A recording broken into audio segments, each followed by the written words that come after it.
Во Стајковци, општина Газибаба, денеска беше стартуван првиот пилот проект во државава за селекција на 5 амбалажа и лименки во домаќинствата. Првиот човек на општината Бобан Стефковски информираше дека заедно со Центарот за климатски промени ја отпочнуваат оваа важна еколошка иницијатива, како дел од поширокиот проект Регионално партнерство за подобро спроведување на зелена агенда за Западен Балкан. Денес им ги поделиле кантите за селекција на граѓаните од Стајковци и им ја објасниле постапката. Стефковски потенцира дека секое домаќинство што е дел од пилотот има посебни канти за пластика и лименки, а собраниот отпад ќе се подига на секој 2 недели или по договор, во согласност со реалната динамика. Нашата визија е Газибаба да биде пример за тоа како една општина може со одговорност и иновација да ги подобрува условите за живот. Денес, но и за генерациите што доаѓаат. Ќе продолжиме активно да ја шириме оваа иницијатива и во другите населени места од општината. Ве повикувам да бидете дел од промената, истакна градоначалникот на Газибаба. Градоначалникот на општина Аеродром Дејан Митевски преку социјалните мрежи информираше дека во тек се градежни активности за изградба на водоводна мрежа на улицата Божидар Рајковиќ во населбата Горно Лисиче во Скопски аеродром.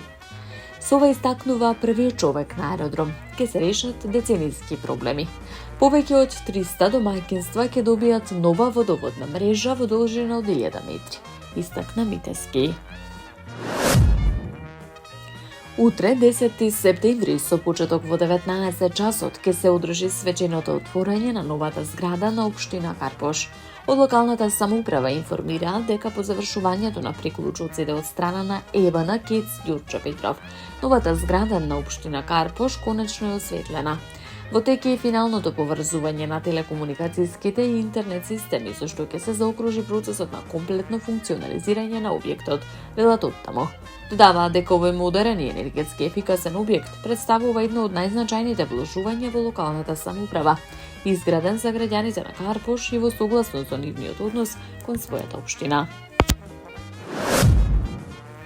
Јавното предпријатие Паркинзин општина Центар во соработка со сообраќајната полиција Скопје во периодот од 1 до 7 септември со помош на специјалните возила Пајак отстраниле 132 непрописно паркирани возила кои го попречувале нормалното и безбедно одвивање на сообраќајот.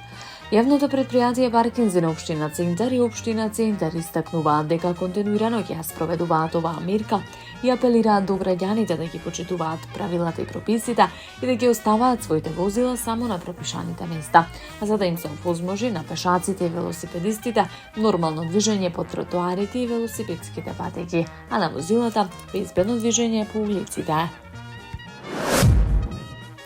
Во сабота, 13 септември, со почеток во 19:30 часот ќе се одржи големиот бесплатен музички хепенинг, нешто што ќе остане во паркот на Франкофонија, во организација на општина Центар.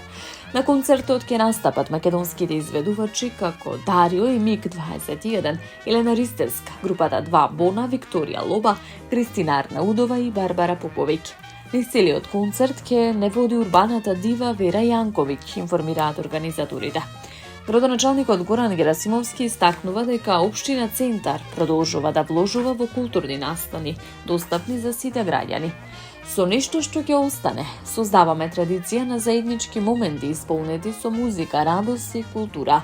Ги поканувам сите скопјани и гости на градот да ни се придружат на оваа прекрасна вечер која ќе остане запаметена, вели Герасимовски. Таму е Скопје, град мој љубав лише, што ми расте сни. Вечно ќе ја